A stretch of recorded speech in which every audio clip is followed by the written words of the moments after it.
وقال النبي صلى الله عليه وآله وصحبه وسلم أحب البلاد إلى الله المساجد وأبغض البلاد إلى الله الأسواق أو كما قال صلى الله عليه وسلم. الحمد لله إلهي بانكم مهدنينا inaga soo qayb galiyay salaada maqrib inaan jamaca maaragtaan aan la tukano kadib ilaahay wuxuu noo idmay inaan masaajidka ku nagaano oo ku i'tikaafno inagoo ilaahay tabaaraka wa tacaala kaliya doonaya maaragtaan ridihiisa. meel lagu nagaado waxa ugu khayr badan waa masaajida, meel la fadhiisto lagu i'tikaafo oo fadhigoo kaliya ajar laga helo waa masaajida weeyaan. hadaad iska fadhiisatay masaajidkaas ood xataa xadiis aanad dhegaysan ood qur-aan aanad akhrisan oo dikri aanad samaynin, kaliya haddaad maskiidka waysaqab aad ku dhex fadhiisato ayaa ilaahay kugu naxariisanaya oo ilaahay kugu dambi dhaafi. laanna masaajida ilaahay baa iskale, cid kale ma leh. وأن المساجد لله فلا تدعوا مع الله أحدا. مساجد وحا الله ديس إلهي جل وعلا إن لقوا وينيو وإلهي تبارك وتعالى لقوا عبدوا إلهي لقوا بريو مالين مالمها كمدا أيا نبينا عليه الصلاة والسلام وحو أركي لن مساجد دحديس بايلح كلهم تكرر هذين أيا مركاب النبي يقول إلهي كوما سوء عليه بكويري هذا أركتان ood aragtaan in masaajidka dhexdiisa wax ku iibsanaya ama wax ku iibinaya waxaad ku tiraadaan ilaahay kuma barakeeyo dhahada. haddaad aragtaan masjidka dhexdeeda qof baylaha duya ka yoohinayana isagana waxaad ku tiraadaan buu nabigu ilaahay kuma soo celiyo dhahada. inama buniyat almasaajidu lima buniyat laha. masaajida waxaa loo dhisay cibaadada Allah unbaa loo dhisay masaajida in ilaahay lagu weyneeyo oo ilaahay lagu baryo oo ilaahay lagu caabudo oo ilaahay loogu dhawaado masaajidka loo dhisay. meesha dadka muslimiintu rabbigooga ay kaga xidhmaan waa masaajidka. qofka masjidka cilaaqa aan la lahayn waa daliil, waxay daliil u tahay qofkaas ilaahay cilaaqa lama leh. muslimku halkuu ilaahaysa kaga xidhmo waa masaajidka. toddobada ilaahay jalla wacala maalinka qiyaamaha uu hadhayn doono maalinta harka alla mooyaane har kale uusan jirinna waxaa ka mid a buu nabigu yihi calayhi salaatu wasalaam warajulun qalbuhu mucallaqun bilmasaajidi. nin qalbigiisu mar walba masaajidka ku xidhan yaho maskiidka cilaaqa la leh ayaa ka mid a buu nabigu yihi sala allahu calayhi wasalam. masaajidkuna waa meesha nabigeenu calayhi salaatu wasalaam waa halka ummadda uu ku tarbiyadeeyey weeyaan, waa halka saxaabadiisa cilmiga uu ku baray weeyaan. wufuudda magaalada madiina imanaysa nebiga la kulankiisa u imanaysa waa meesha nebigeenu ku soo dhaweynaya ku istiqbaalaya weeyaan. cahdigii nabigeena calayhi salaatu wasalaam markuu nebigu madiinat almunawara uu yimiday laba camal buu nebigu markiiba madiine ka dhaqaajiyey. bana almasjid, masaajid buu nebigu markiiba uu dhiso ummadda u calaamadeeyey. camalka labaaduu nebigu madiine markuu yimid uu qabtayna waxaa ka mid ahayd aakhaa bayna almuhaajiriina waalansaar. ansaar iyo muhaajiriin buu nebigu walaalo uu ka dhigay. muxuuna ku walaaleeyey calaa asaasi aliimaan, iimaan buu ku walaaleeyey. ukhuwada wuxuu nebigu asaas uga dhigay islaamnimada, ayuu nebigu ukhuwada asaas uga dhigay. iimaanka ayuu nebigu maaragtaan asaas uga dhigay ukhuwada islaamka. masaajidka markaas wuxuu noqday meesha ummadda nebigu ku tarbiyadeeyo. haddii diin la baraayana qofka maskiidka lagu barayay, haddii wufuud nebigu uu qaabilayana maskiidku ku qaabilaayey, hadduu nebigu ciidamo uu dirayana maskiidku ka diraayey, hadduu maaragtaan jamaacadda diinta ilaahay fidinaya uu dirayana maskiid buu ka diraayey. haddii nebigu calayhi salaatu wasalaam haddii ummadda uu la tashanayana maskiidka dhexdeedu nebigu kula tashanayay. salaadii cishaa'i buu nebigu ka baxay uu istaagay wuxuu yidhi salaadii ilaahay baa na siiyo nagu farad yeelay, laakiin sidaan ummadda salaada aan ugu yeedhi lahayn baa laynaga rabaayo ka talo bixiya buu rasuulku yidhi. danta ummadoo dhan nebigu maskiid buu ka bilaabay. sideen ummadda salaada xaggeega aan ugu yeedhnaa waa talo waa tashi waa ta ilaa imika ummad bay fahmi laadahay war diintan tashi bay u baahan tahay diintan dhegaysa keliya uma baahno diintan waxay u baahan tahay caaqilka iyo caalimka ka yar iyo ka weyn faqiir iyo qani madaxdeennii mijaheenu intoon masaajida ku kulanno salaad waan ku kulannaa alxamdu lilah laakiin waxaa la rabaa inaan ku kulanno diinta tashigeega inaan ku kulanno sidaan ummadda salaada xaggeega ugu yeedhnaa salaada nebiga isagaa loo soo dhiibay halka axkaamta kale oo dhanna nebiga arlada isagoo jooga loogu soo dhiibay jibriil calayhi salaam soonka markii ummadda lagu farad yeelo jibriil baa loo soo dhiibay zakada markii ummadda lagu farad yeelo jibriil baa loogu soo dhiibay xajka markii ummadda lagu farad yeelo jibriil baa loogu soo dhiibay alcibaadaat anwaac alcibaadaat oo dhan markii nebigii iyo ummaddiisa lagu farad yeelayey jibriil baa nebiga loogu soo dhiibo arlada ugu keenayey laakiin salaada markay noqotay salaada nebi maxamed baa intuu arlada laga qaaday oo la dheelmiyey oo haddana micraaj loo bilaabay leylat alisra walmicraaj ayuu nebigu ilaahay la soo munaajooday dadna shantaa salaadood baa nebiga loo soo dhiibay shantaa salaadood laakiin habkii ummadda salaada loogu yeedhaayey nebi maxamed calayhi salaatu wasalaam iyo ummaddiisaa loo dhaafay inay ka fikirtay ka tashato markaa nin saxaabiya ayaa yidhi markaas ani waxaa ila quman buhi nebi allow inaan bir xadiida aan ku dhifano markaas qawda markii la maqlo dadku way maqlayaan dhawaaqa markaa birta lala dhacayo deedna masjidkay imanayaan markaabuu nebigu yihi taa nasaarada ayaa isticmaasho waa jarsi weeyaan ee tala kala keena buu nebigu yihi calayhi salaatu wasalaam nin kalea yidhi anigana waxaa ila quman inaan dab shidno oo dabkaa marka la arkay qiiqiisii holociisa ayaa muslimiintu garanayaan salaadii waktigeegi inuu gaadhay deedna salaaday imanayaan taana qolada cadcaadiya dabka caabudda isticmaashay tala keena buu nebigu yihi calayhi salaatu wasalaam deedna markaa haddana nin kalea yidhi anigana waxay ila tahay booq in la afuufa fuudhin taana yahuudda isticmaasho waa caadada yahuude tu kala keena buu nebigu yihi calayhi salaatu wasalaam suuradii habeenkii markay muddo dheer ay socotay buu nebigu yidhi arrinkaasi caawa haynagu barye subaxda haynoo haata buu rasuulku yidhi sidaan ummadda masaajidka ugu soo xidhnaa sidaan ummadda aan salaada ugu soo xidhnaa siday ummaddan ilaahay ugu xidhantaa ayuu nabigeennu calayhi salaatu wasalaam saxaabadiisa kala tashanaya salaada waa salaada awqaadeeda iyo kayfiyadeeda iyo inta rakacadood ay tahay iyo hay-adda salaada iyo awqaadda la tukan kullahaa waa waxyi weeyaan waa cibaado weeyaan nebiga waa loo waxyooday laakiin kayfiyaddii ummaddu salaada loogu yeedhi lahaa waxaa loo dhaafay nebigi iyo ummaddiisu inay ka tashato halkaa maxaad ka fahmaysaa sidii masaajidda shaqada loo dhisay bay kamid tahay shuuradu in dadka muslimiintu danta ummadda talada ummadda maxaa ummadda u dana diintooda maxaa u dana adduunyadooda maxaa u dana noloshooda khaaska maxaa u dana noloshooda caamka maxaa u dana inay ummaddu arrinkaa masaajidda dhexdeeda ay kaga tashato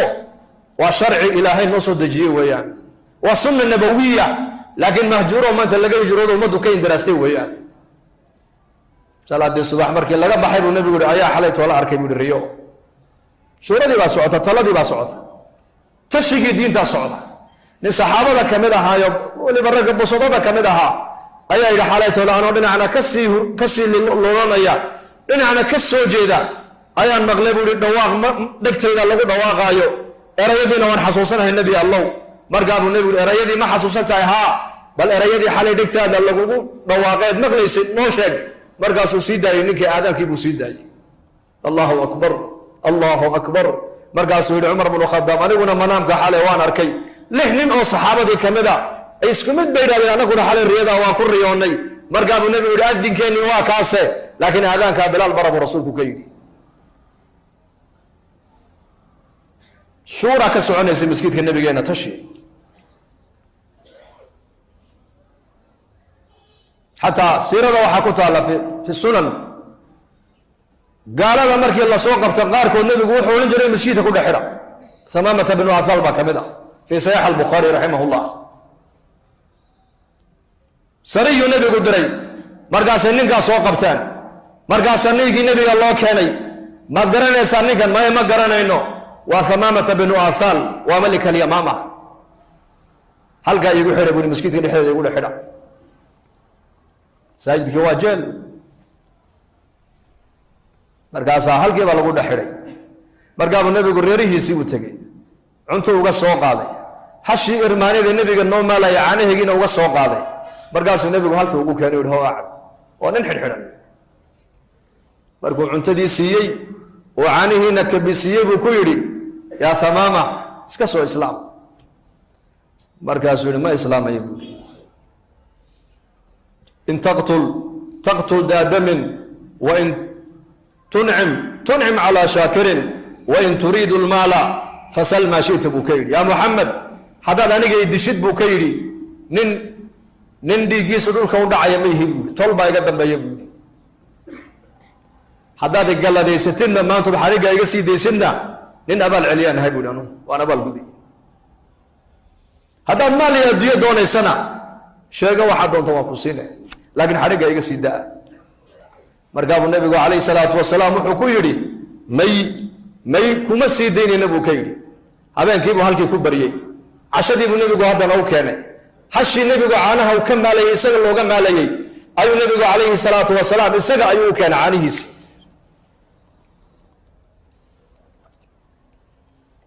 markaasuu ku celiyey haddana uu iska islaam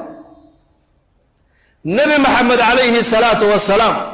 ayaa nin gaala oo mushrika caanihiisii intuu keenay siinaya xeraadku ku casheynayana intuu soo qaalibu hordhigayaa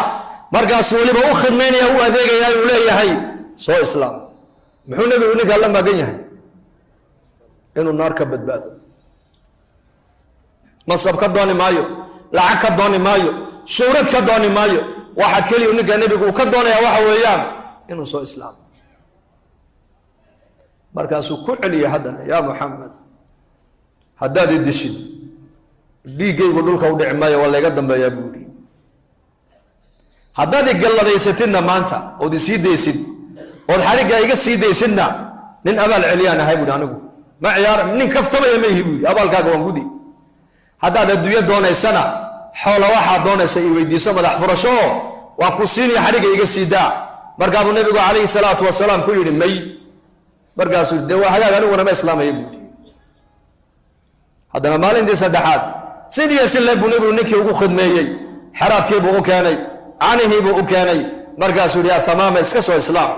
sidii unbuu isaguna ku jawaabay markaabuu nabigu saxaabadiisii ku yidhi dilkiisu waxba inoo tari maayo xadhigga ka sii daaya haska socday buu yidhi sii daaya markii la sii daayey magaaladii madiinuu ka baxay beerihii beer ka mida buu galay ceel ay lahayd buu biyo ka soo dhaansaday uu ku soo qubaystay oo uu soo maydhay masaajidkii nabigeenna uu ku soo noqday isaga oo leh ashhadu an laa ilaaha ila allah wa ashhadu anna muxammadan cabduhu wa rasuuluhu usalli rasuulkeenna sala allahu alayh wasalam markaa buri yaa rasuul allah diintaadan diimaha ugu necbaa laakiin maanta laga bilaabaa diintaadan diimaha ugu jecelahay dalkaagaan adduunyada ugu necbaa magaaladaa madiine ayaan magaalooyinka ugu jecelahay wejigaagaan wejiyada ugu necbaa maanta laga bilaabaana dadka ilaahay abuuray adaan kugu jecelahay buu ka yidhi maxaa bedelay ninkaas saddexdii maalmood ee masaajidka nabigeena calayhi salaatu wasalaam uu ku dhexidhnaa masaajidku waa meesha raxmadda ilaahay ku soo degayso waa meesha malaa'igtu ay imanayso waa meesha muslimiintu ilaahay ku xasuustaan waa meesha qofkii soo galaba loo dambi dhaafo weeyaan waa meesha nabigeenu calayhi salaatu wasalaam uu u doortay inuu ummaddiisa uu ku tarbiyadeeyo haddii dad diin la barayana cahdigii nabigeenna masaajidka nabigeenu ku bari jiray haddii dad la islaaminayana masjidka lagu islaaminayey haddii jamaaca la dirayay masjid buu nabigu ka diraayey haddii wafuud nabigu qaabilayay masjid buu ku qaabilayey laana masaajidku waa aqalka ilaahay meel cid kale loo nisbaynayo ma aha fadhiga aad fadhiisatay baad ka faa'iidaysan iska daa wacdiganba wacdiga wadaadadu ay sheegayaan xataa haddaad waxba ka fahmi weydo fadhiga masjidka aad fadhidaa ilaahay kugu naxariisan laakiin dadkeena maxaa fadhiga masjidka ku adkeeyay maanta masaajidii waa mahjuura waa laga hijrooday halkee camiran maqaaxyaha camiran maanta majaalistii qaadkaa camiran meheradihii adduunyada ayaa camiran 24 saaca adduunyada meelaheegu waa macmuur laakiin masaajidii raxmaddu ku soo degaysana waa mahjuur maanta axabu lbilaadi ila allahi almasaajid dhulka ilaahay meeluhu ugu jeclaa waa masaajida meelihii ilaahay ugu jeclaaba naftu ka wardaysaa maanta oo nafteenu ay ka didaysaa meelihii ilaahay arlada ugu necbaana nafteenni maanta way ku xasilaysaa. maxaa bedelay ninkaas? saddexdaa maalmood masaajidka nabigeenna calayhi salaatu wasalaam khayrkii uu ka maqlaayey, khayrkii uu ka arkaayey, acmaashii masjidka nabigeenna saxaabadu ay ka qabanayeen ayaa noloshiisa ilaahay ninkaa ku bedelay. markaa buuri yaa rasuul allah, cimraan u socdee maan u sii socdaa mise waan iska noqdaa? markaa buu nebigu maya orodoo cimrayso. laakiin wuxuu nebigu markaa uu sheegay arkaantii cumradu uu sheegay. ilaa cimrada iyo xajku waa soo jireen zaman jaahiligii, carabtu xataa way xajin jireen, wayna cimraysan jireen. markaa buu nebigu u sheegay arkaantii cumrada, sidaa iyo sidaa iyo sidaa. markaasuu maka soo galay. waxaa la yidhi waa saxaabiga ugu horeysay magaalada maka soo gala isagoo mulabiya, isagoo le labayk allahuma labayk, labayka laa shariika laka labayk, ina alxamda walnicmata laka walmulku laa shariika laka. waa saxaabigii ugu horeysay ee talbiyadda islaamka la yimiday, tawxiidka la yimiday ee magaalada maka soo galay buu Thamaama radia allahu canhu. quraysh ayaa markiiba ku soo ururtay. waxay ku yidhaahdeen waxaana soo gaadhay Thamaamaw inaad diinteennii aad ka baxdeen, maxaa ka jira? markaasuu yidhi marka horeba diin maan haysane, diintii nebi maxamed uu la yimiday baan raacay buu anugu salaamada. dakhaltu diina muxamed buu ka yidhi, diintii nebi maxamed uu la yimiday ee islaamka ilaahay noogu soo dhiibay ayaan anigu maanta laga bilaaba aan ka mid ahay ehelkayga buu yidhi. taad sheeganaysaana horaan uga baxayba. markuu cimraystay oo lagu dhici waayey, limaada laana ninkan waa boqor. xintada laga cuno, xinta shaciirka laga cuno dalkiisu ka baxa. qurayshi way taqaanaa markaas, waxay is idhahdeen ninkaa haynagu taabanina, haddaad nagu taabataan dhaqaaluhu naga jari. mar alle markuu cimradii dhammaystay isaga u yimid oo ku yidhi qurayshay dhegaysta, maanta laga bilaabaa xinta xabban xintoo shaciira dalkayga iniga imani mayso ilaa nebi maxamed oo amar isiiyo u sii da igu yidhahda mooyaane, imaa ininkuu diinta islaamka soo gala mooyaane, labadaa waxba kama dhexeeyaan buu yidhi. waa ninkii ugu horeeyey baa la yidhi islaamnimada daraaddeed quraysh u saaray xisaar cunaqabatayn. imika cunaqabataynta ayaa la saara, yaa saartaa islaamkaa la saara. maxaa laguu saarayaa? laana adduunyadii baad jeclaatay, adduunyadii baad weynaysay, waxay gaaladu caabudayeen baad adiguna la caabuday, markaa way kaa adag yihiin ogow, khadkoogii baad gashay. markaasaa markii uu dalkiisii ku noqdayba qoomkiisi way wada islaameen. markaasuu yidhi magaaladii maka shaciir ha u dirina buu yidhi, xinta ha u dirina buu ka yidhi, ka joojiya. mar allihii markii ay maqleen reer maka ninkii uu ka joojiyey raashinkii, badeecadii baad ascaarteedii baa kacday. markaasay qurayshi nebiga warqad u soo qortay ku dhawarayaan ay leeyihiin yaa muxamed, yaa muxamed, diintaadii ma waxay ku faraysaa inaad riximkaaga aadgoysid ood gaajo ku dishid? markaa buu nebigu maqlay calayhi salaatu wasalaam. markaasuu yidhi Thamaama binu Asaal buu nebigu warqadda qoro, wuxuu ku yidhi tolka ilaahay baa soo hadayn doonee inooga sii daa buu ka yidhi, raashinka u sii daa.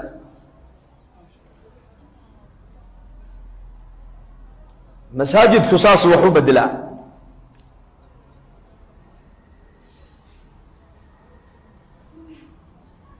uma tarabat fi lmasjid, nebigu calayhi salaatu wasalaam saxaabadiisa ragga taariikhdooda maanta caalamkao dhan laga wareeray ee la leeyahay hadday raggaasi adduunyada mar labaad iman lahaayeen mashkiladda caalamka taallaya kaa xalin lahaa bay yidhahdeen gaaladii lalahaa waa indheer garato, waa khubara lagu sheegayey. warkoodu wuxuu ku soo ururay inay yidhaahdaan cumar binu khadaab ninka la yidhaha hadduu caalamka maanta iman lahaa mashkiladda caalamka taalla isaga unba xallin kari lahaa. markay akhristeen siiradii cumar, xaggay ka soo baxeen raggaasi? ayna takharajuu? wallahi cahdigii nabigeenna calayhi salaatu wasalaam magaalada madiina madaaris qur-aanka laga bartana may lahayn, macaahidna may lahayn,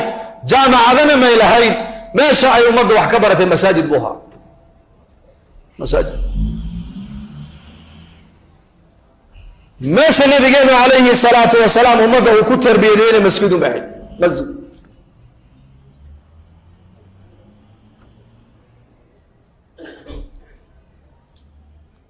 إمامك مسلمين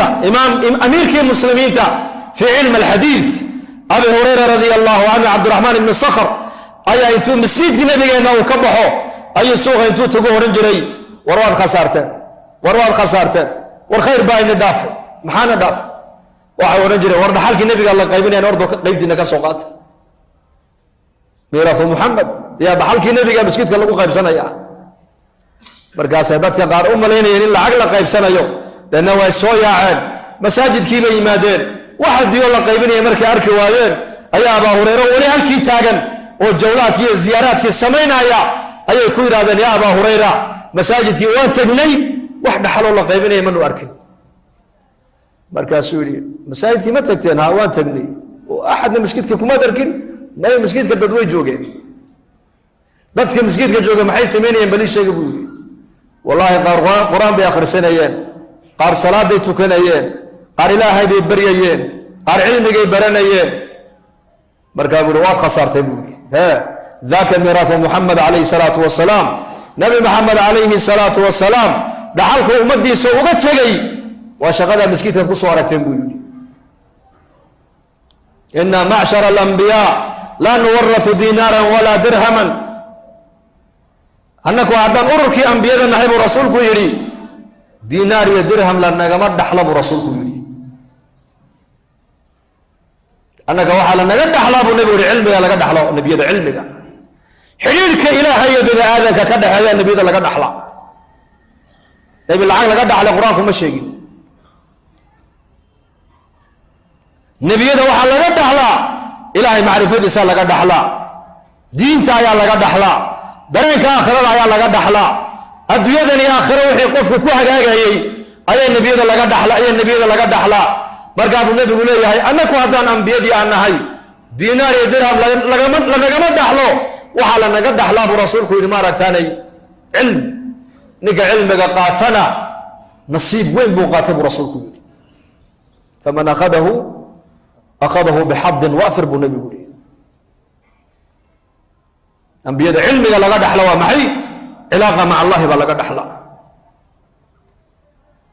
معلم بو النبي عليه الصلاة والسلام مسكيت كو سو غلي وحوار كنين رير بادية وصلاة كنايا وصلاة دي دحدادنا كو دعيسنايا واشتاق النبي مركا دعاء دي بو دغيستي ودعاء عجيبة دعاء بقولك السغاشن وإلهي أمانتيس يا من لا تراه العيون ولا تخالده الظنون ولا يصفه الواصفون ولا تغيره الحوادث ولا يخشى الدوائر يا من يعلم مثاقيل الجبال إلى آخر كيغا مركب النبي يقول أبا موسى الأشعري بو يروح كيري نكا دعاء مركو دما يكن بو كيدي مركب الله يرى نكي النبي قدونا يا نمرك مرحبا مركب النبي صلى الله عليه وسلم غنيمة مركب الله صوب قاعدة وحوله مركب وقيبين ayuu kiish lacag intuu ka soo dhex qaaday buu nabigu ninkii gacanta kaga riday nin baahan oo faqiir oo reer baadiya oo kuus lacag loo dhibay ka warama saas uu qalbay uu farxay markaa buu nabigu ku yiri lacagta sababta aan ku siiyay maad garan buu ka yiri markaas uu ha maxaad u malaynaa ku siiyay da tolnimaad siisay buu yiri markaa buu nabigu ku yiri waa runta رحمكم حق وإليه وحلسكو سيئ لكن لعقتن وجددا كو سيئ وحويان بحسن ثنائك على الله سيدا هدر تقول إله يعدو أماني سي أيها كفر حيب رسولك تادر تدبنا كو سيئ بولي سيدا إله هو بريسي سيدا إله هو أماني سي وايو مقصود كالنبي يدى أدوية الله كينبا أها إني بني آذن كإلهي كحران markuu arkay nabigu shaqadiisii oo socota oo ku farxay nabigu kaleey salaatu wasalaam dana uu siiyay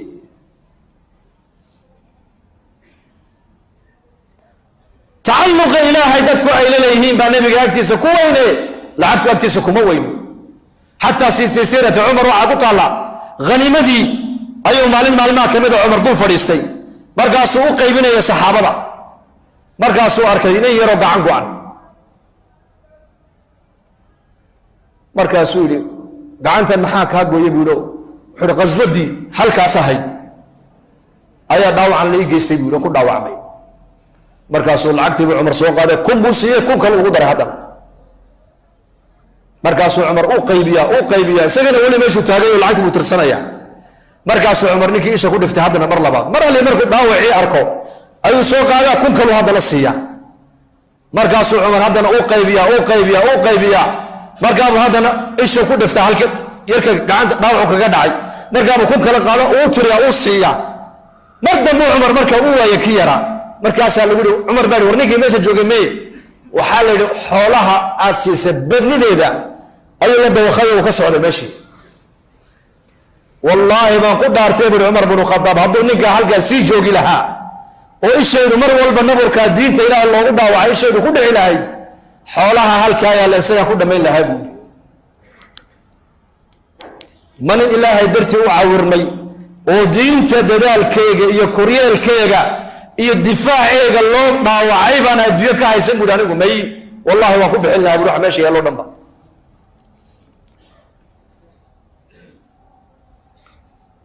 dadku inay Ilaahay jalla wa ala ku xirmaan ba muhiimadu ay tahay jannada dhan ee adduunyaduna waa Ilaahay macrifadiisa Imam Ghazali rahimahullah ayaa oran jiray jannada adduunyadu waa Ilaahay macrifadiisa Ilaahay garo bas sirta nolosha raadinaya bay koona Soomaalidu imika xageed ka raadin dhoof xageed ka raadin lacag baan sameeynaya lacag sirta nolosha ragii fahmay baa ku sheegay dhageyso Imam Ghazali rahimahullah wuxuu yiri jannada adduunyada ninkii doonayo waa Ilaahay macrifadiisa hal jannada aakhiraduna waa Ilaahay aragtidiisa bas laakiin nabigu lahaa sallallahu alayhi wasallam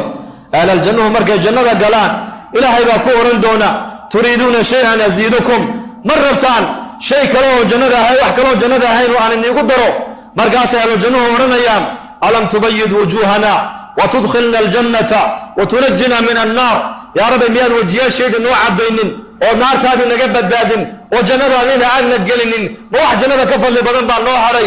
فيكشف الحجاب نبي إلهي وحسك قاضي حجابك فما أعطوا شيئا أحب إليهم من النظر إلى ربهم بنبي يقولي أهل الجنة لنسين وحضوا باللغة القعيلة بدنيهي إلهي جل وعلا داوش ديس مركا إلهي ذات ديس أي أركان إلهي الجمال كيس جل وعلا إيا كمال كيس مركا الجنة دحلي ذكو أركان جنة دي أي كجرين يحور العينتي والحلمام ينبع مركا الجنة أدو يدو وإلهي معرفة ديس لوشن أدو يدو السرت يدو معي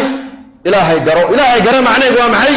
مقصود كي وجدت يا دويد اللغو كان قرأ هدف اللغو كان قرأ هدف اللغو كان هو معي إلهي عبد إلهي بري إلهي بعيد هذا وشيبه إلهي ويديسو عدك لو أحبها ويديسن إذا سألت فاسأل الله وإذا استعنت فاستعن بالله واعلم أن الأمة لو اجتمعت على أن ينفعوك بشيء لم ينفعوك إلا بشيء قد كتبه الله لك هذا ويديسن النبي يقول يا إلهي وحو يديسو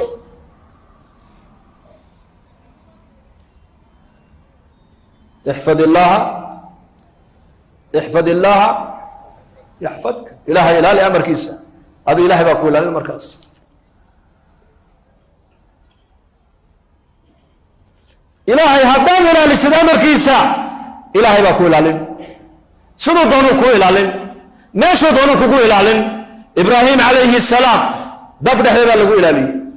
موسى عليه السلام قصر فرعون أيا لغو ده إلالي يونس عليه السلام على شكلون قده هذا لغو إلالي محمد عليه السلام غار بد كده هذا لغو إلالي قرآن كآخر الصوت قرآن هو بيانك إلهي بيانك مخلوقة معها بيانك إلهي دقيسو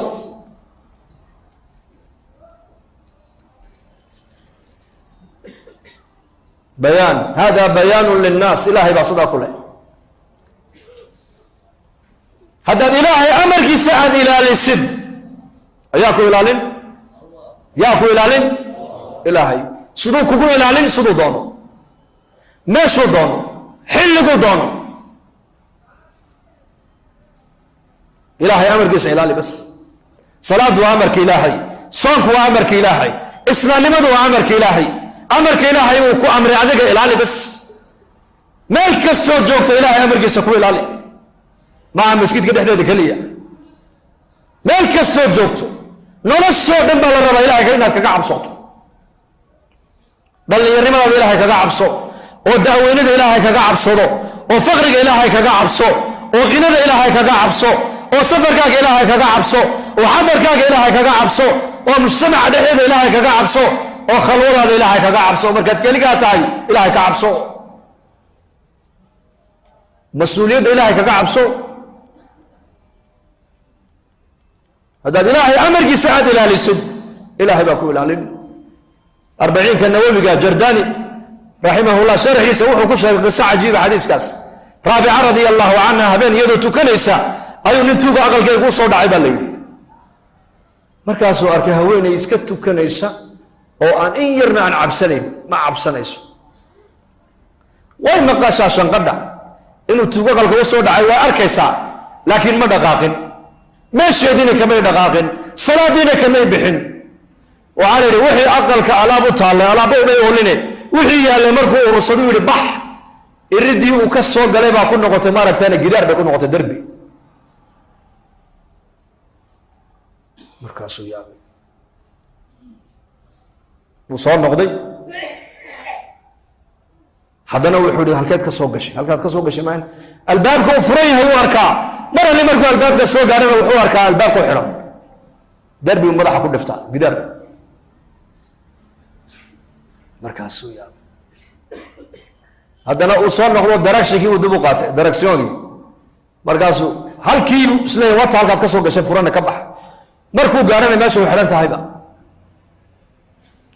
alaabtii uu sitay oo dhan buu u dhigay baa layidhi ilaa salaadda ay ka baxaysa iyadii uu sugay. wuxuu yidhi kolka salaaddii ka baxday buu ku yidhi wixii aan kaa qaato waa aniga kuu dhigay, albaabkii halkuu iga xigay ii sheeg buu ka yidhi. 40ka nawawiga ayuu ku sheegay jardani sharaxaas qisadaas. markaasay ku tiri anigu albaabka ma xidhin, albaabka xagga sare laga xidhaa bay tiri, xagga sare. ma doonaysaa in albaabka lagaa furo? haa, toobadkeen bay ku tiri. ballanna qaad ilahay inaad u noqonayso, oo dembi dambe aad ku dhacayn, oo tuugada aad dhaafayso ilaahay u ballan qaad. waa iga ballan buuri maanta laga bilaaba inaan toobad keeno. hal mar keliya markuu sidaa yidhi tiri albaabkii waa kaasa ka bax. albaabkii buu ka baxay, way sujuuddo waxay tidhi yaa rabbi anigu waa kaa qoloftiisii waa soo jeediyey, qalbigiisa adigaa ku shaqal, ilaahu qalbigiisa soo jeedi bay ku tidhi. sidiibu ku toobad keenay. ilaahay haddaad amarkiisa aad ilaalisid halun qisaska qur-aanka aynugu filanba. ibraahim calayhi salaam dab intoo loo shiday baa lagu tuuray manjaniiq, baa lagu tuuray manjaniiq min makaanin baciid. marka ibraahim markuu sii dhacayayna malaa'igtoo dhan baa u timiday. markaas ugu dambayntii jibriil baa yimid calayhi salaam. alaka xaaji ya ibraahim buu ka yidhi ama ilayka falaa wa ama ila allahi fabalaa. yaa jibriil ma adiga may maanta adiga waxba kaagama baahni, laakiin rabbiga waan u baahanahay buu yidhi, kama maarma ilaahay. ibn cabaas wuxuu yidhi hadalkii u dambeeyey ibraahim calayhi salaam markii dabka lagu tuuray u lahaa xasbi allah wa nicma alwakiil, kaafiyahaygu waayo waa allah weeyaan. ilaahay waa qaadir calaa kulli shay. ilaahay awood wuxuu u lahaa dabka inuu biyo ku baktiyo, awood wuxuu ilaahay u lahaa inuu dabka dabeed ku kala kaxeeyo, laakiin ilaahay sunnada ma isticmaaline qudradduu ilaahay isticmaalayo wuxuu yidhi qulnaa yaa naaru kunii bardan wa salaaman calaa ibraahim. dabka holcaya oo sifadiisii aanan laga zulin ayaa ilaahay amar wuxuu ku riduu yidhi ibraahim dushiisa waxaad u ahaataa qabo u ahaw bas, iyo nabadgelyo iyo qabo. siduu doona yeela waa ilaahay. dabkii uu holcayaa sifadiisii uu leeyahay, laakiin ibraahim calayhi salaam xaadii jirkiisa ku taalla ma gubi karaayo. bal nolosha adduunyada ugu fiican ibraahim waxay soo martay baa la yidhi 40kii maalmooduu dabka ku dhex jiray. wa ibraahim calayhi salaam qisaskiisa qur-aanka way ka buuxaan, qisas kullaha iimaaniya. laakiin ayaa ku cibro qaadanaya maanta. islaantiisii haajara iyo ininkiisa ismaaciil afka intuu ku qaatay buu la yimid 4 buuro dhexdood min masjid al-aqsa ka soo qaaday qudus ilaa wuxuu keenay ard al-hijaaz dhul kulul oo biyo iyo baad aan lahayn oo roobku ku yar yahay oo dadna ay ku nooleyn oo xataa geel la hadhaysta aan lahayn halka intuu ibraahim dhigay haajara iyo ismaaciil ayaa lagu yiri kan noqo iskala noqo lagu yiri oo amar haajara dhaadhac oo dhaadhacday ilmahaaga qabso way qabsatay biyo intana ku hayay hoo la dhaadhac way la dhaadhacday baad intana ku sidaaya qabso way qabsatay markaa buu salaama waa makka halka makka ku taalo weeyaan dadka xajiyay baa yaqaanay waraysta kuleylka iyo rafaadka iyadoo zamankeenan maanta nafaqyo iyo wadooyin iyo wax walba lagu diyaariyay biyo qabow haddana maalinta xujaydu ay yimaadaan waxay yimaadaan iyagoo daalan bay yimaadeen oo madoobaaday meeshaasoo asbaabaan lahayn ka warrama berigaas halkaasuu ibraahim haajara kaga dhaqaaqay markaas haajara ka dabaadasay ku tiri ibraahim ma amar ilaahay ba markaasuu yidhi haa ilaahay nima dayacay iska socday ku tiri ilaahay he nama dayacay haweenayda iimaankeega ka warrama kalsoonida rabbigeeda ay ku qabtay eega xaaladda maanta muslimiinta caalamka ku nool ku qiyaas asbaabta lagu noolaado agteeda ma taalo baadiye biyo ma haysato wehel ma haysato meesha waa waadi catash ree yamaneed markay badaacadooda ay shaam u doonanayaan habeen inay maraan mooyaane maalin ma mari karaan bali hadday maalin ay ciidada ugu soo baxdo oon bay u dhimanayaan halkaas ayaa nebi ibraahim lagu yidhi haajara iyo ismaaciil halkaa kaga dhaqaaq dadna adiguna qudus ku noqo yaa ilaalinaya markaa yaa ilaalinaya yaa arsaaqaya yaa dariyada ka dhabaaya ilaahay baa ka dhabaaya laakiin waa usrad qalbigooga macrifada ilaahay baa degtay halka innaka maanta zamankeena muslimiinta tawxiidku carabka uu noo dul yaallo usradaas iimaanka iyo tawxiidku qalbigoogu dega qalbigooga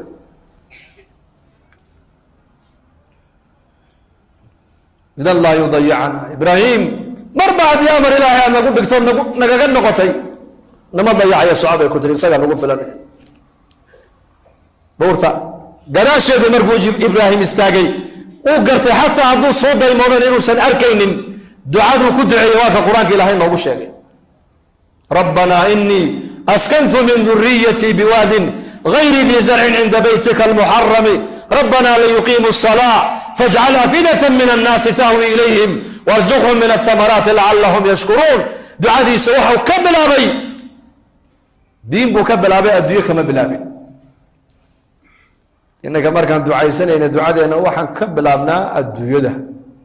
lahu lacagisi lahu sanadkan ciyaalka imtixaankay marayaan ha baasaan adduunyada in ilaahay la weydiista way fiican tahay laakiin hidaayadda horeysa diinta la horeysiiyaa ibraahim calayhi salaam uu u jeedaa meesha uu reerkiisa dhigay inay biyo la'aan tahay inay baad la'aan tahay inay hel ayna ku haysan uu arkayaa laakiin ducada waxau ka bilaabay diin buu ka bilaabay rabbanaa liyuqiimu salaa wuxuu garanayaa hadday reerkaasi salaadahi ay leeyihiin hadday diin leeyihiin hadday ilaahay xiriirkiisa leeyihiin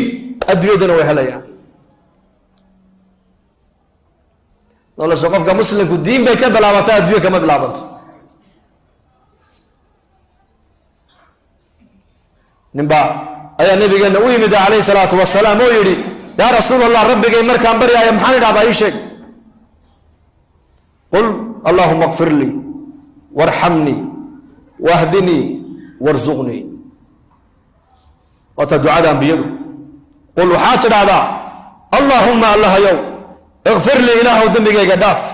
warxamnii ilaahow ii naxariiso wahdinii ilaahow ii hanuuni warzuqnii ilaahow ii arzaaq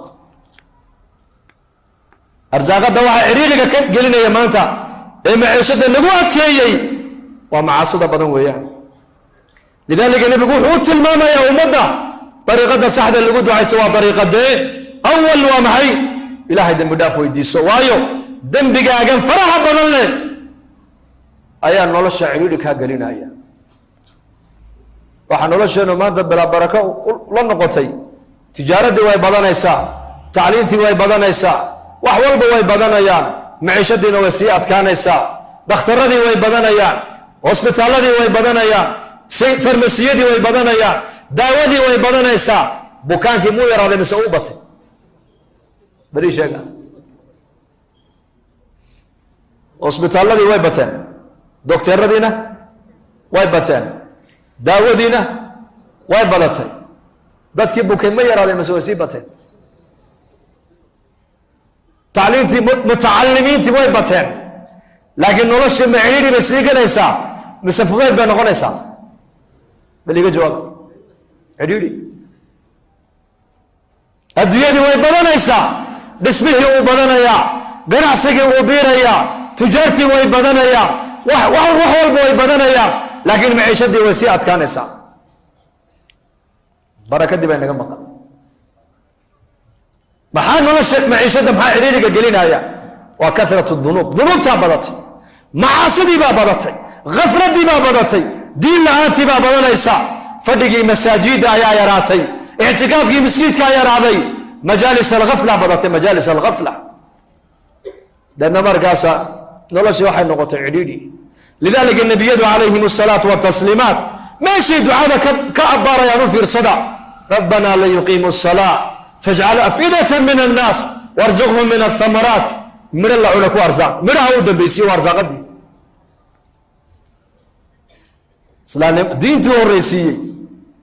cibaadadiibuu ku xojisiiyey in ummadda ilaahay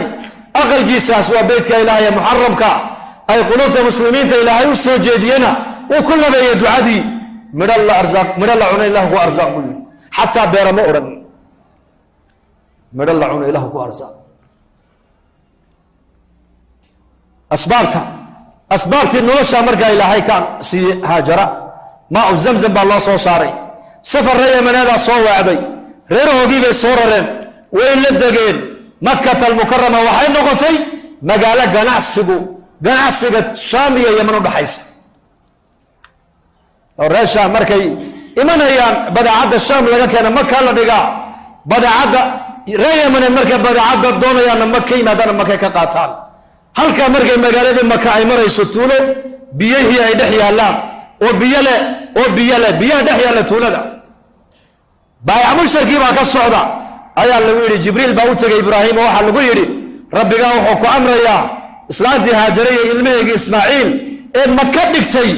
inaad ka war doontood soo aragtaa lagu amraya orada u teg soo arag buurtii uu gadaasheeda ibraahim markii uu ka ducaynayay markuu buurtii iskor taagay muxuu arkaa tuulo waa meeshuu kaga tegay islaaniya ilmo yar waxay noqotay hayjad biyo leh baad leh magaalo ah oo dhisan baayac mushtarkiina ka dhex socda jibriil baa ku yidhi yaa ibraahim rabbigaa wuxuu ku amrayaa inaad haajariya ismaaciil isha aad ka soo aragta bas faraskaagana aanad ka daadegin kadibna waxaad ku noqonaysaa qudus yaa jibriil xaaskaygii weeyaan waa ilmahaygii ismaaciil inaan arkaan rabaa on la fadhiisto on warayste may inaad faraskaaga ka degto amar uma haysatid waid ibtalaa ibraahiima rabbuhu bikalimaat faatamahun ilahay baa qur-aanka inoogu sheegay dadka ilaahay jecel yahay adduunka dusheeda waa la ikhtibaara waa la imtixaamaa sidee lagu garan hadduu qofka haddaan la imtixaamin sidee iimaankaaga lagu garan marka qofka muslimka ee muminka ilaahay xaggiisa imtixaan loogaga keenana waa marka la doonayo qofku qalbigiisa ilahay inuu ku xidhmo ha argagixin ha quusan waa marka la doonayo in iimaankaagu adkaado in yaqiintaadu aad tidhaahdid ilaahay baan haystaa waxba iga xuman maayaan yaan haysanaa allah baan haysanaa xaalad adag markay qofka muminka ku timaado waxaa la doonaya inuu qofku yidhaahdo ilaahay baa macayga ibraahim calayhi salaam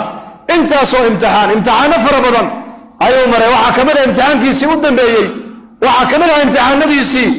ilmaha ismaaciil uu 9 jirka uu ku dhalay ayaa markii dambe lagu yidhi qaado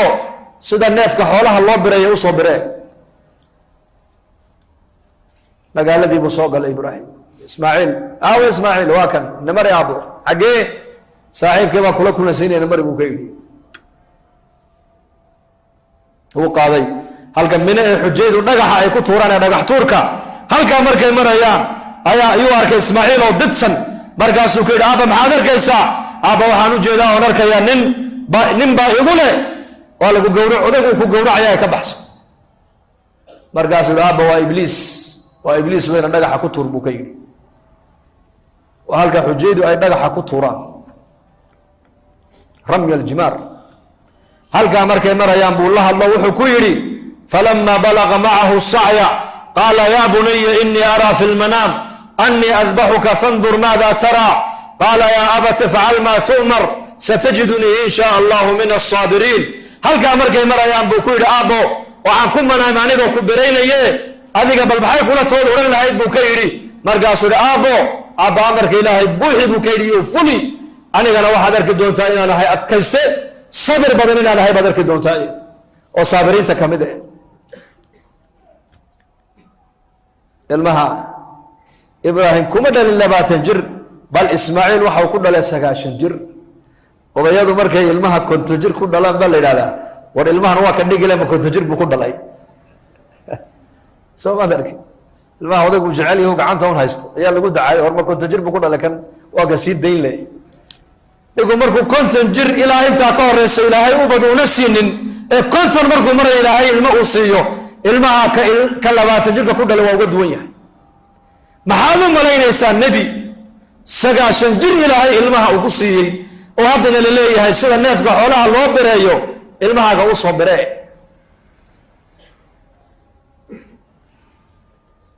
waxaa cajiiba ilmahan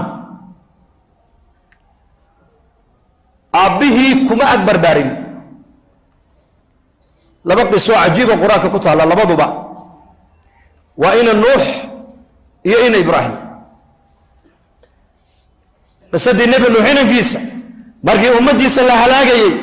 waa kii ilaahay ku lahaa doon samayso nuuxow adiga wixii ku raacana doontaa saar ehelkaagana doonta ugu yar inay fuulaan. waa kii nebi nuux inankiisa u yeeray ku yidhi qaala yaa bunaya irkab macna walaa takun maca alkaafiriin. qaala yaa bunaya inankaygii yaraayow irkab macna nala soo fuul walaa takun maca alkaafiriin kaafiriinta macooga ha noqon buu ka yidhi. qaala sa'aawi ilaa jabalin يعصمني من الماء.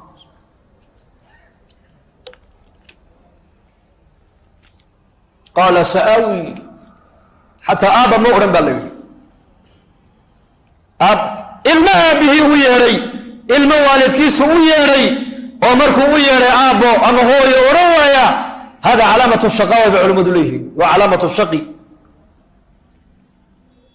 waa caaq ilmahaasi sida u jawaaba laga garanayaa ina nuux jawaabta uu bixiyey eeg ina ibraahimna jawaabta uu bixiyey u fiirso ismaaciil wuxuu yidhi yaa abat ifcal maa tu'mar aabba amarka lagu amray buuxi buu ka yidhi laakiin nuux inankiisa wuxuu yidhi sa'aawi ilaa jabalin yacsimunii min almaa xataa aabba ma odhan baa la yidhi dhallinyaradaan sheegaya iyo ciddii waalidadoodu maanta ay nool yihiinow waalidkaagu markuu kuu yeedho hadday hooya ku yeedhana hooye macaanay dheh hee hooye macaanay hadduu aabbahaa kula hadlana hee aabba macaano dheh waa ilaa haddaad how tiraadid keliya how ba maxaa tidhi hada calaamatu caaqul waalidayn weeyaan nuux inankiisa badbaado ugu yeedhayaa inankiina badbaadadii iska diido wuxuu yidhi buurtaasan biyaha ka fuulayaa faxaala baynahuma almawju fakaana min almughraqiin baa ilaahay yidhi iyakoo labadooda hadalka isweydaarsanayaan reerkii mawjadihii duufaanka ayaa dhex maray deedna inankiisi waxaa ilaahay ka yeela kuwii qarriqmay kuwii kana waxaa lagu yidhi inii araa fi lmanaami anii adbaxuka fandur maada taraa waxaan ku manaamay anoo ku biraynaya sida neefka xoolaha loo birayo ee aabba maxay kula tahay buu ka yidhi qaala yaa abat ifcal maa tu'mar satajidunii in shaa allahu min alsaabiriin aabba amarka ilaahay buuxi oo yeel aniga hadday noqotona waxaad heli doontaa inaan ka mid ahay kuwa saabiriinta adkayste labada aabba maaha bay culimmadu leeyihiin maaha labada waalid labada aabba maahayna waa labada hooye ayaa kala duwan ina nuuxna waxaa soo tarbiyadaysay hooyo ilaahay cilaaqa aan la lahayn hooyo nebi nuux aanan rumaysnayn hooyo gaalnimadeeda qarsanaysay oo inankeyga ku lahayd odaygan qaylaya warkiisa ha maqline hor addanahaaga qabso ismaaciilna waxaa soo tarbiyadaysay hooyo tidhi markii cillada lagaga dhaqaaqay tidhi ilaahayna dayici maayo ibraahim oo da iska soco laanna ilmaha baa la yidhi inta badan tarbiyadda hooyadaa saamaysa ee tarbiyadda aabbuhu ma saameeyo inta badan ilmuhu ma hooyuu la joogaa mise aabbo midkuu la joogaa hooyuu la joogaa hadday hooyadu hagaagsan tahayna ilmuhu way hagaagayaan hadday dumarku naga baanaadaanna ciyaalku way banaanayaan waayo dugsiga ugu horeeye mujtamacu ka soo baxaa uu wax ka soo barta waa hooyada haddii dugsigaas uu noo hagaago uu dugsi diin danaynaya u noqdona mujtamac diin danaynaya soo bixi doona hadday malcaamadahaas iyo dugsiga uu naga hallaabo uu naga xumaado ilaahay nagama xumeeye waa haweenkan u jeeday hadday haweenku naga xumaadaan waxaad ogaadaan jiilalka soo socdana way naga qalloocsamayna ogaada marka dumarkeenna xaasaskeenna gabdhaheenna hablaheenna inaan diinta ku tarbiyadaynaa waxay ka dhigan tahay mujtamaca soo socda hagaaggiisii baa ku xidhan gaaladuna laba qolay ku dadaalaan maanta laba qolo dumarka iyo ubadka labadaabay naga soo galaan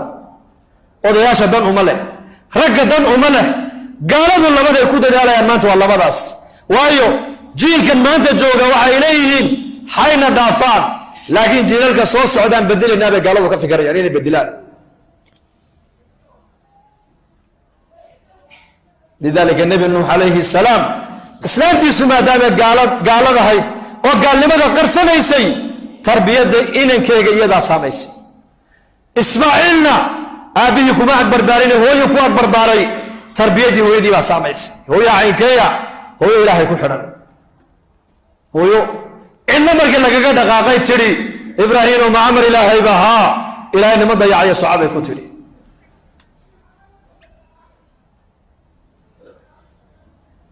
ilaahay waa ilaaliya ibraahim inankiisii ma gowricin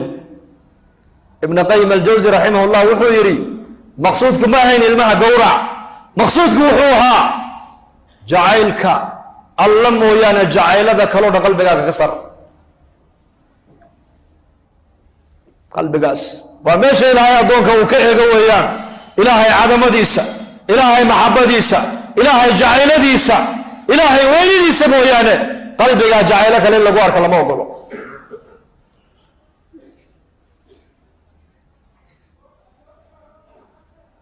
dadku inay ilaahay ku xidhmaan oo dadku diintan ilaahay xadhigga ilaahay qabsadaan waa muhiimadda ilaahay nebiyada u soo diray waa muhiimadda nebigeenna loo soo saaray calayh isalaatu wasalaam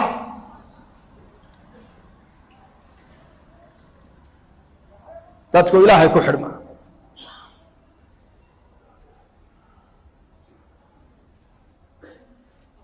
adeerkii abaa aalib baa u yeedhay rasuulka maalin markaa nebiga quraysh abu aalibka quraysh baa la fadhida markaasuu loo yeedhay rasuulka ilaahay u yimiday abaa aalib oo sakaraada markaa wuxuu yihi maxamed oo adeeradaa baa ila fadhiya quraysh akaabiru quraysh baa ila fadhida aday kaa cabanayaan maanta maxay igaga cabanayaan ilaahyadoodii baad ka ceebaysay odayadoodii caqliga badnaana waxaad ku sheegtay inay yihiin dad maangaab oo aan waxba fahmayn aabbayaashoodii dhintayna ahla naar baad ku sheegtay midnimadoodiina waad kala geynaysaa intaasoo arrimood iyo waxyaaba kaleoo la mida lagaaga caban adiga bal maxaad ka sheegeen buui bal sheeg wuxuu idhi anigu adeeraday wax dhibaataa iyaka aan ka sheeganaya ma jirto laakiin iyakaa khayr la rabaa buuhi anigu bas khayrkaad la rabto waa maxay kalimatan yaquuluunahaa kelmadu ma ii odhanayaan bas hadday kelmaddaa yidhaahdeen carab oo dhanna boqorray u noqonayaan cajab oo dhanna jizyadda ka qaadayaan buuhi markaasu maxaa tidhi kelmadu ma lahaye dhahada bas haddaa kelmaddaa tidhahdaa qurayshay carab oo dhanna ininkaa boqorra u noqonaya cajam odhanay ninkaa jizyadda ka qaadaya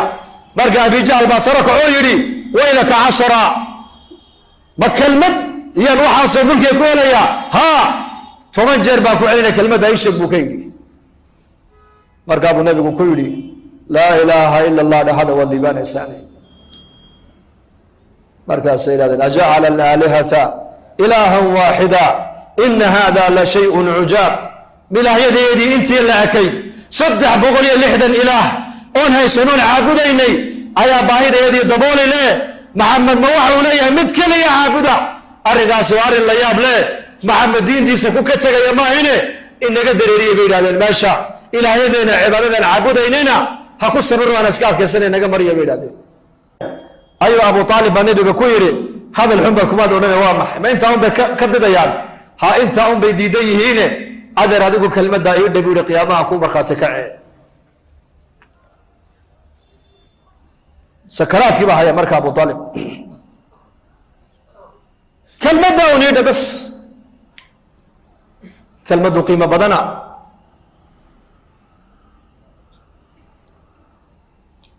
uu ku soo noqday abu aalib abu jahl baa u soo noqday markaa buu nabiguna soo ziyaartay abu aalib wuxuu arkay abu jahl oo ag fadhiya markaa buu nabigu ag fadhiisto wuxuu ku yidhi ya cammi kalimatan uxaaju laka biha cinda allahi yowma alqiyaama maalinka qiyaamaan kuugu doodi doonaaye kelmaddaa un aniga mari maqashii buu ka yidhi laa ilaha illa allahi maqashii qiyaamaha ku shafeecad qaadiga markaasu abu jahl buu eegay abu jahl baa yidhi markaa atargabu can millati cabdilmualib ya aba aalib ma milladii cabdilmualib baad maanta ka tegaysaa oo maxamed baad warkiisa qaadanaysaa abu aalib markaa u aamusay markaabuu haddana nebigu la hadluu ka yidhi yaa cammi kalimatan uxaaju laka biha cinda allah mar keliya kelmadda aniga imaqashiyo iidhe maalinka qiyaamaha kuu shafeecad qaadiye markaasuu aamusay abu aalib haddana abu jahl baa soo jeediye oo ka yidhi yaa abaa aalib ma diintii cabdilmualib baad ka tegaysaa ma maxamed warkiisaad qaadanaysaa haddana markaabuu mar labaad ku celiyey markii u dambaysay abu aalib wuxuu yidhi calaa millati cabdilmualib baan ku dhimanay maxamedow idaa buu ka yidhi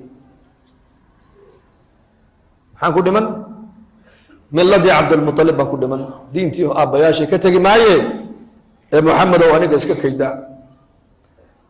markaasaa naftiisii ka dhacday baa la yidhi markaabuu nabigeenu calayhi salaatu wasalaam isagoo lilmaynayu ka kacay halkaa waa ka ilaahay qur-aanka ku soo dejiye yidhi inaka laa tahdi man axbabta walaakina allaha yahdi man yashaa wa huwa aclamu bilmuhtadiin kaad adigoo jeclaata ma soo hadaynaysid kii ilaahay uu doona isagaa soo hadaynaya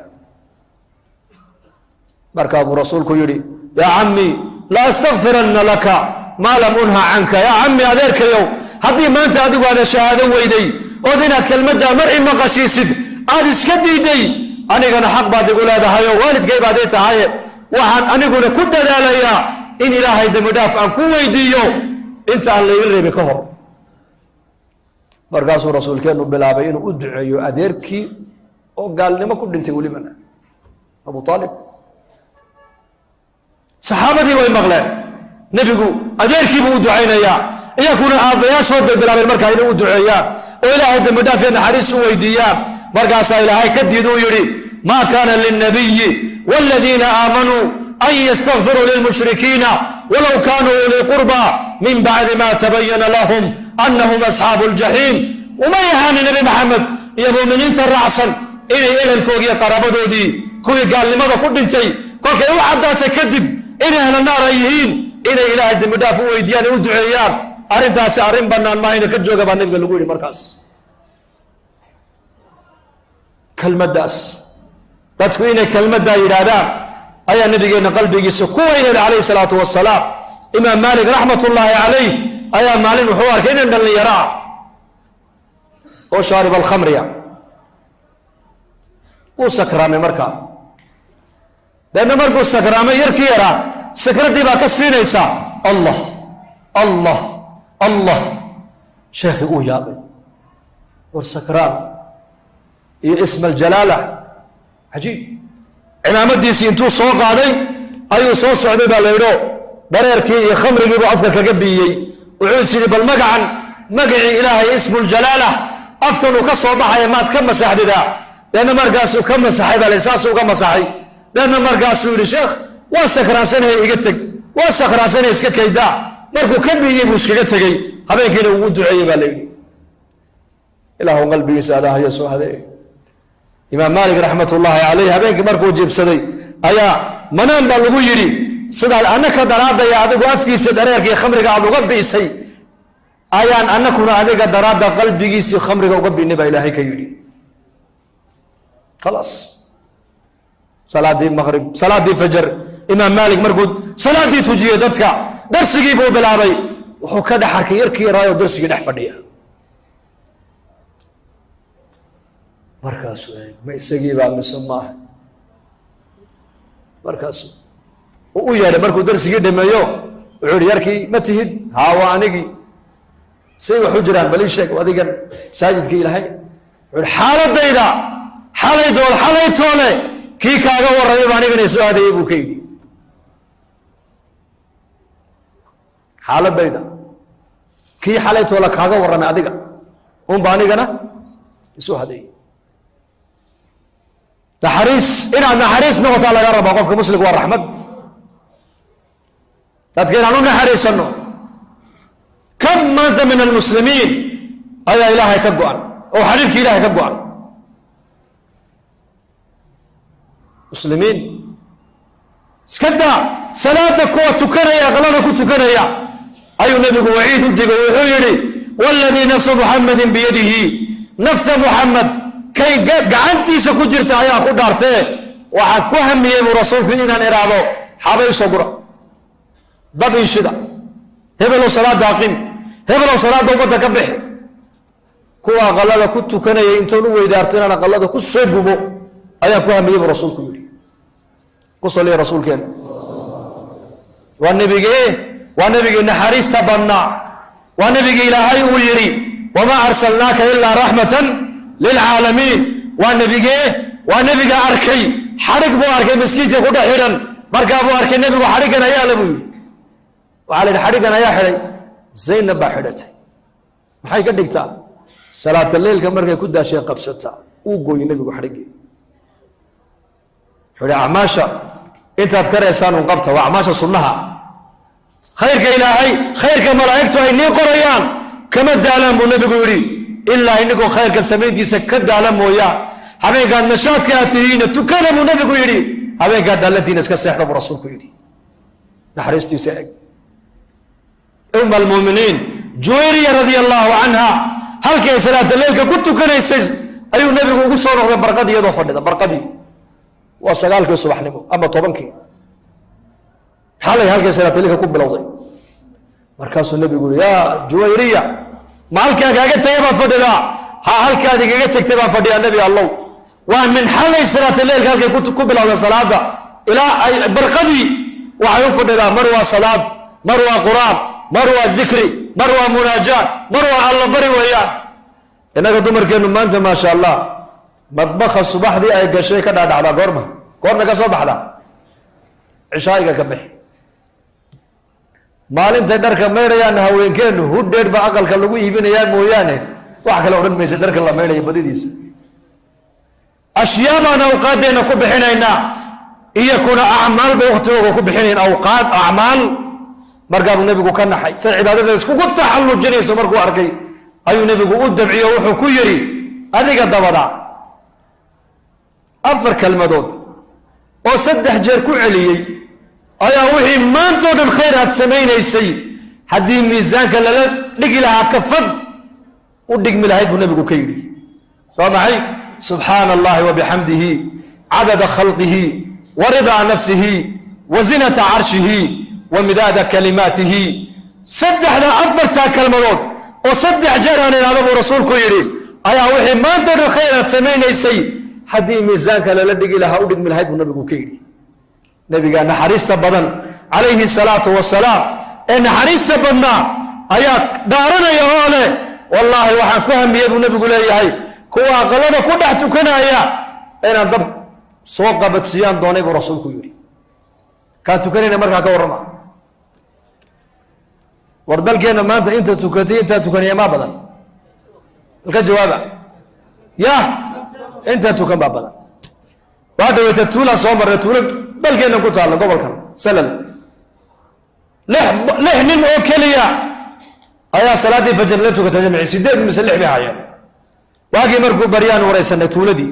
waxaa la yidhi tuulada 600 oo qoys baa ku nool 8 nin baa salaada subax ka soo tukatay nuqsaan diineed maanta way taallaa meel walba laakiin diinta ciddii nuqsaanta ka bixinaysay ayaa maanta ummadda ka maqan maanta shaqada adduunyada dadaalkayga laynoo sheegi maayo sabab bay leedahay tijaaraddu tacliintu sabab bay leedahay xanuunku sabab yuu leeyahay qof walba dariiqad loo maruu leeyahay sabab kasti waxaan doonaynaa asbaab baa ilaahay u yeelay laakiin asbaabta ummaddu ay ku hanuunaysay maanta ummaddu way ilowday masaajid jimcihii la buuxo oo aad loo tukanayo ayaa nin qurux badan oo dhar aad u qurux badan sita ayaa safka hore ku tukaday uu ka soo kacay culimadiiba u yimiday waxbuu dhegta ugu sheegay sheekh imaamka mikrofon qaato wuxuu yidhi ninkan walaalkeenayna dul taagan waxa uu leeyahay jamaca muslimiintu awlaad ilaahay ha ii weydiiyaan buu leeyahay u duceeyey buu yidhi waa loo duceeyey maasha allah haddana jimcihii kaluu soo kacay ducadii unbuu u sheegtay waa loo duceeyey haddana jimcihii saddexaad buu soo kacay ducadii buu sheegtay waa loo duceeyey nin culimmadii ka mid a fikiray uu u yeedhay soo fadhiisa buu yidhi wuxuu yidhi imisaa dumar guursatay buu ka yidhi markaas ilmaba guursanba bal ka warrama ninkaas saxba ducadiisaasi ma soconaysaa ducadaasi majmacaadan ee awliyadii culammada u badan u duceeyeen ilma ma ku helaya limaada muxuu u helay bali sheeg khilaafa sunna sunnadii ilaahiyadii buu khilaafsan yahay dariiqadii loo maraya saxda ma marin marka uu soo kacay hay-addiisa quruxdiisa waxaa la moodayaa nin 4 dumara leh oo weli u badna aan ku tixin laakiin markuu yidhi maba guursanba ayaa la yidhi war nambar baa kaa qaldane horta soo guurso horta nambarkaas ka soo sax dee nambarkaa ilaahay bari ayib haddana jimcihii kaluu soo kacay ninkii xaaladiisa ogaaya xawaasha ka qaadayba ayaa yidhi war naga fadhiiso waryaa intuu imanba meeshii buu fadhiisiiyey culamadii baa ku tiri war waa ninkii ducada doonaya khayrka badnaa iyo ducadoonkii maxaad u fadhiisisay baa laga yidho markaasuu yidhi war nambar baa ka qadla buuhi ninka maskaxdu wax ka yar qabaa si aad ku garatayoo de maba guursan buu yidhi iminka kulligeen dadka maanta muslimiintu in muslimiintu acaza annaas dadka adduunyada ugu sharaf badan inay noqdaan ma jecelnahay mise ma jeclin bal ninkii jeclow gacanta taag laakiin dariiqii muslimku casiis ku noqonayay inaan qaadno diyaar ma u nahay uma nihin bisada iyo jiirka maxaa ka dhexeeya is-aragun baa ka dhexeeya soo ma jiirkii baa isku yimiday way tashadeen waxay dhahdeen habeen walba bisadii 10 20 waa lana dhameeyey seen u badbaadnaa ka tala bixiya jiir baa yidhi markaa ra'yi fiican buu soo jeediyo wuxuu yidhi waa mithaal yani koortan awrta la sulo soo ma taqaanaan jaras geela la sulo ha la qaado oo bisada qoorteeda hala soo sulo buu yidhi si markay soo socoto shanqadha loo maqlo dadna looga dhuunto markaas jiirkii oo dhan baa yidhi wallahi fikraddaas waa fikrad fiican tala fiican buu soo jeediyey waan isku raacnay marka jiirka sheekhoogii ugu weynaa baa yidhi waa hagaaga ayaa soo suraya buu yidhi soo saamaynta nabiga ku salliya dad muslimiinta oo dhan maanta inay diinta dhegaystaan inay diintu nolosheenna ka muuqato inay muslimiintu acaza annaas inay noqdaan waan jecel lahay laakiin marka la gaaro diinta dadaalkeegii nin walba geerka dambe u gashanaya markiiba war waxba geerka dambe ha gashane geerka hore gasho yaa u diyaar geerka hore inuu geliyo insha allah dhahada allah inaga farxiyo waxay noo ballana diinta dadaalkeega inaan waqti ku bixino tafaraq licibaadatii أملأ صدرك غنى وأسد فقرك تفرغ لعبادتي حديث القدسي في تفسير ابن كثير بكشاقي في شرح وما خلقت الجن والإنس إلا ليعبدون إلهي باكل تفرغ لعبادتي والطاعة ذيدا عبادة ذيدا دين تيدا وقت وصمي با إلهي كل بني آدم هذا الدين وقت وصمي يسمح هذا ليس مركا أملأ صدرك غنى با إلهي لا بتان أن يقول لك أقب وحين با إلهي هضم هل كان لقد نقض غني غنى النفس ما كسين ويان باهدا أنا كود بولي با إلهي كل يحي وأسد فقرك الباب الفقر يقولون أنا كادبولي با إلهي وكاحد يا وإلا تفعل هذا العبادة ديدا هي طاعة ديدا هي دين تيدا هذا وقت السين وإذا با إلهي كل يحي باهدا أنا كادبولي مينو قعنت هذا أنا مشغول ما كدقنا با إلهي ملأت يدك شغلا ولم أسد فقرك أفر إلا ما تلقى ساعة مشغول ما كان يجيب إلهي كايدي فقرك أنا كاحد منه والله ما أقوم ومتى على مات كيف فقير كيف وعدها يسن مرقى جماعات بوتك تترى إلهي درتي نورع وعليني ما هلا يلي وحنا ما يسد بي مشغول بارهي بكورن وحنا ما يسد بي هذا مقايد بفضيع دور كي مقابل فريستقاب بابورتا طريقة اللي يرينا يبقى لما تساوي هيجيا بي سدو جينيا هذا عدد ولا إليه وبالك ما أنت لقى صارينا كل ما نبغى قشنيا وعالم ككدا عيون الصعداء آخرتي سنور ومهي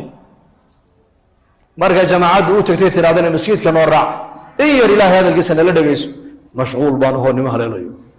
وحنا مشغول كتاي وحنا مشغول كتاي عقوبة كودا على مشغولين اللي ده كيما الخبين كهانا إيه هيستي كنتم كنوا الصنو كنتم الصنو أما بقول صنو